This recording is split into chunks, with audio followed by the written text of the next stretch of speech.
Hi guys, I'm Dave Troll and welcome to the Troll Gallery. To start off with, haircut. It's about time.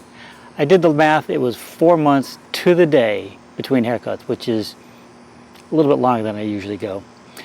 But let's get serious and down to work here.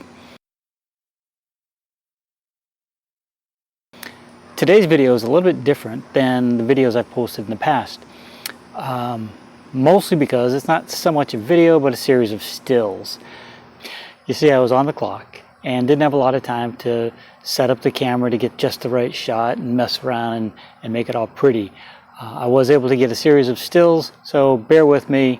The good news is it's a short video, and I hope you hang with me. Here's the challenge. I got a call because these folks had bee removal done on their house, and the bee removal company came in, put a big hole in the side of the house, took the hive out, took their money, and took off, leaving this fairly large hole in the side of their house. Apparently they tried to contact one or two other contractors to come in and fix it. They said sure, no problem, and then they bailed. Who knows? I don't get it. Maybe the job was too small.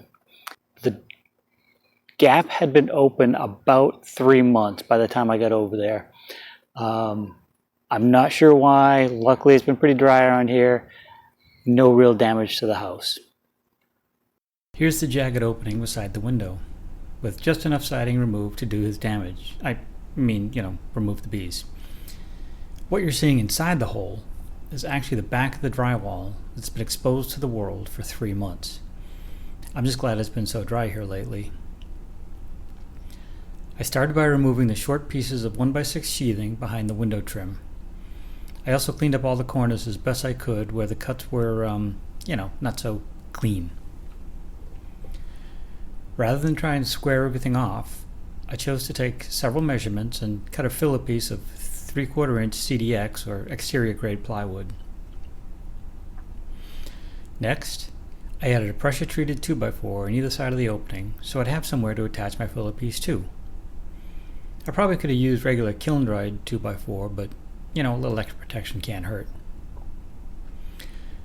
They asked me to insulate this open cavity, and normally that would make sense, but older homes in Florida usually have no wall insulation, and this house was one that didn't.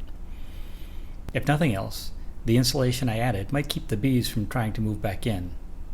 Well, at least moving into that bay. There were a few gaps in the old sheathing, and I filled those with a little spray foam insulation just to make sure. When it came time to put my filler plywood in, I got a little stumped. You see, I had to tuck in under the siding both top and bottom, as well as slide it in behind the window trim. After a few minutes wrestling with it, I gave up, took it down, and cut it in half.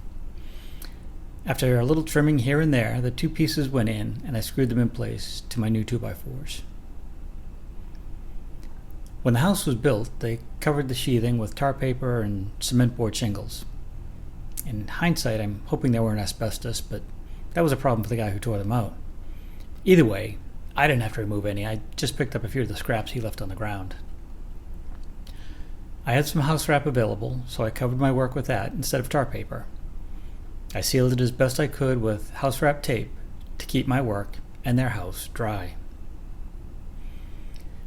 To start reinstalling the siding, I replaced the trim or J-channel on the left side of the window. Then it was a matter of reinstalling the vinyl that was ever so carefully thrown to the ground. The good news is that the pieces of vinyl all fit between the two windows, and I didn't have to reweave them into a long run. I simply slide one end into the left J-channel, bow the center out a little, and tuck the right end into the right J-channel. Then you make sure the bottom of the new siding catches the top of the piece below it and nail it in place. Or so I thought. I had two challenges. One was driving aluminum siding nails through cement board. After several bent nails, I realized I should pre-drill through the siding but not into the sheathing, and the nails went in much easier. Oh, and make sure you don't drive the nails tight. Leave a little space so the siding can expand and contract with the seasons. The second challenge was making sure the 5 pieces I installed were spaced just right so they would click into the top piece of existing vinyl. I will admit, I missed it by that much. I was off by about 3/8 of an inch. I had to remove 3 pieces, adjust their spacing, and reinstall them to get the correct spacing I needed. When I finished, the wall was as good as new. Well, maybe a little dirty, but it's watertight, and with a quick wash, you'd never know there was a hole back there. All said and done, I put about $100 and 4 hours into closing up this wall. Like I said, not my normal type of video, but hopefully it picked up some tips and tricks in case, this ever happens to you, which I hope it doesn't. I'm also curious to know if you had any thoughts or comments on how I sealed up the wall. Maybe you had some other ideas or ways I could have done it easier, better, faster. If you do, please leave them in the comment. I'd love to hear. If you enjoyed this video, please give us a thumbs up and share it with your friends. Also, if you'd like to see what else is coming up in the future, hit that subscribe button. We've got some more work to do in the shop. I've got another project right in line.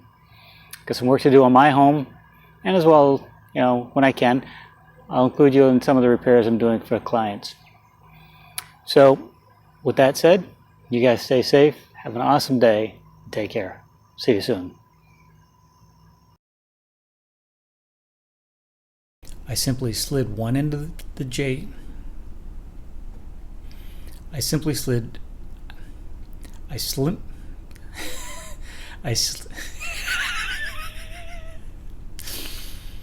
simply slid. If you enjoyed this video, please give us a thumbs up.